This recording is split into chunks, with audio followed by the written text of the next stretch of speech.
जय सिया राम, हर हर महादेव, जय माता दी। साथियों, आज बात करेंगे खाने के ऊपर कि दोस्त खाने का है या दोस्त पचाने का है।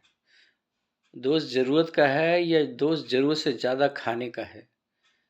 ओवर ईटिंग, ज़रूरत से ज़्यादा खाना, खा के बैठ जाना, टहलने नहीं जाना, व्यायाम नहीं करना और फिर कहना कि हम परेशान हो रहे हैं, हार्ट अटैक हो रहा है, कोलेस्ट्रॉल बढ़ रहा है, लिपिड प्रोफाइल ख़राब हो रहा है आपका और कई सारा समस्याएँ हो रही हैं। क्यों होता है ये, इसी पे बात करेंगे। देखिए, हमारा जो आयुर्वेद है वो 2 बातों पे निर्भर करता है। एक उसमें होता है आहार, दूसरा होता है विहार। मतलब आप क्या खाएँगे और फिर कैसे आप भ्रमण करेंगे। खूब खाइए, कोई दिक्कत नहीं है, लेकिन खा के पचाइए भी तो। अब आप सोच रहे हैं जो खाना आप खाते हैं, वही खाना आप किसी मज़दूर को खिला दीजिए। आप घी खाएँगे, आपका बीपी बढ़ जाएगा, कोलेस्ट्रॉल बढ़ जाएगा और वो जो मज़दूर काम करने जाता है या जो किसान खेत में काम करता है और जो लोग मेहनतकश लोग होते हैं, उनको आप खिला दीजिए घी, शाम को पीस कर रख देंगे पूरा, पता ही नहीं चलेगा कहाँ गया घी।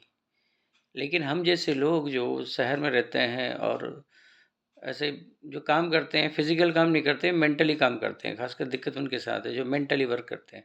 फ़िज़िकली मूवमेंट उनकी कुछ नहीं होती। ऑफ़िस में बैठे हैं, एसी में बैठे हैं, कूलर में, पंखे में, घर में बैठे हैं, कहीं भी बैठे हैं। सबसे ज़्यादा परेशानी उन्हीं को होती है।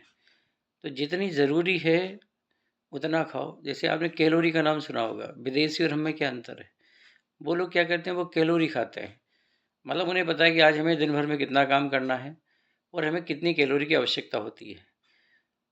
तो वो उस हिसाब से खाते हैं और किस भोजन में कितनी कैलोरी है उन्हें पता होता है। उसी भोजन को ग्रहण करते हैं, फिर देखते हैं कि इसमें प्रोटीन कितना है, विटामिन्स कितने हैं, मिनरल कितने हैं और सारी चीज़ें जो होनी चाहिए भोजन में, संतुलित आहार जिसे हम कहते हैं, पानी कितना पीना चाहिए, सलाद कितना खाना चाहिए, अंकुरित अनाज कितने खाने चाहिए, ठीक है, फ्रूट कितने खाने चाहिए और भोजन में हरी पत्ती सब्जियां कितनी होनी चाहिए। या दूसरे देश हैं तो वो रोटियां खाते ही नहीं है, वो दूसरी चीज़ें खाते हैं। अब चाइनीज़ को ले लो, उनको पता नहीं रोटी क्या होती है, वो अपना खाते रहते हैं, लेकिन कभी हम लोगों की तरह मोटे नहीं होते। भारत में सबसे ज़्यादा तोंदू लोग मिलेंगे जिनकी तोंद है, बहुत भयंकर तोंद है। क्यों? खा के बैठ जाते हैं हम लोग। अब आप हिमाचल प्रदेश में चले जाइए, शिमला, कुल्लू, मनाली या उत्तराखंड में कहीं चले जाइए, जहाँ पहाड़ रहते हैं, वहाँ आपको एक भी आदमी का पेट नहीं मिलेगा। क्यों? क्योंकि वह मेहनतकश लोग होते हैं और चढ़ाई चढ़नी पड़ती है, पेट अपने आप निकल जाता है और वहाँ ये चावल-वावल इतना पैदा भी नहीं होता है, क्योंकि वहाँ जो अनाज पैदा होता है, मोटा अनाज खाते हैं वो लोग, तो पेट भी निकलता है, ताकत भी रहती है, उसमें फाइबर भी होता है, सब होता है, तो सारी चीज़ें निकल जाती हैं। और दूसरी बात, जंक फूड का तो नाम ही मत लो भाई, वो तो हमारा घरेलू पार्ट हो गया। लेकिन जंक फूड खाने का तरीका है, बच्चों को रोक नहीं सकते। अब एक डॉक्टर साहब हैं, बच्चों के डॉक्टर उनके पास जाइए तो वो कहेंगे बच्चों को चिप्स खाने से आप मना नहीं कर सकते। चिप्स खाओ, कौन कहता मना कर, खाओ बेटा। लेकिन चिप्स को आप जो है खिचड़ी के साथ चम्मच बना के खिला दो कि बेटा ये चम्मच है, चिप्स चम्मच है, तुम्हारी खिचड़ी है, खा लो, कौन देखता है। ठीक है, आप बाज़ार बच्चा ज़िद करे उससे आप बार्गेनिंग करिए बच्चे से कि ठीक है तुम्हारी चलेगी, एक बात तुम्हारी, एक बात हमारी। तुम्हें खाना बाहर का खूब खाओ, नो प्रॉब्लम, लेकिन घर से तुम्हें सलाद खा के चलना पड़ेगा। अनार खा दो, काट दो अनार साले, बहुत 4-5 अनार भर दो एक प्लेट में, खूब इतना सारा खा लो बेटा। एप्पल काट दो, खा लो बेटा, बस चलो कितना फिर ले जाओ मार्केट में खिलाओ, कुछ नहीं होगा। जब पेट के अंदर पहले से फ्रूट भरे रहेंगे, पहले से सलाद भरा रहेगा, जंक फूड कुछ नहीं कर सकता।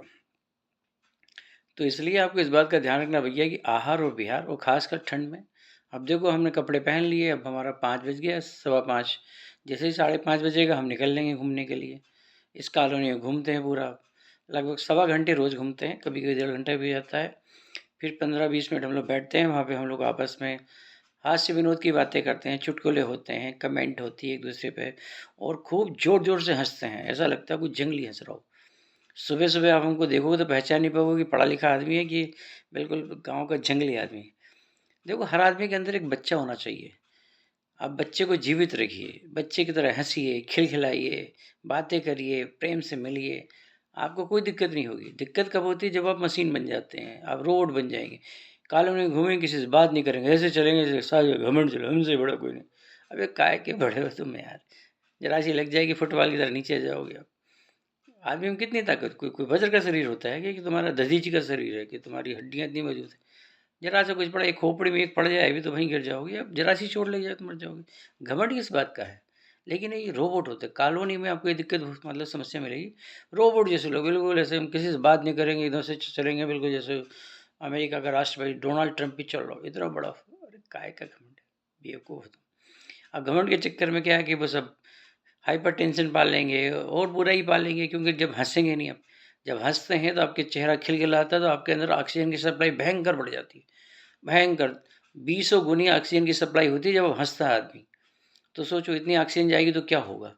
ऑक्सीजन से ही मतलब खून क्या करता है? ऑक्सीजन तो ले जाता है। कैसे, जब कोरोना में पता चला ऑक्सीजन क्या होती है? अभी पता नहीं चल रहा है, बच्चा है।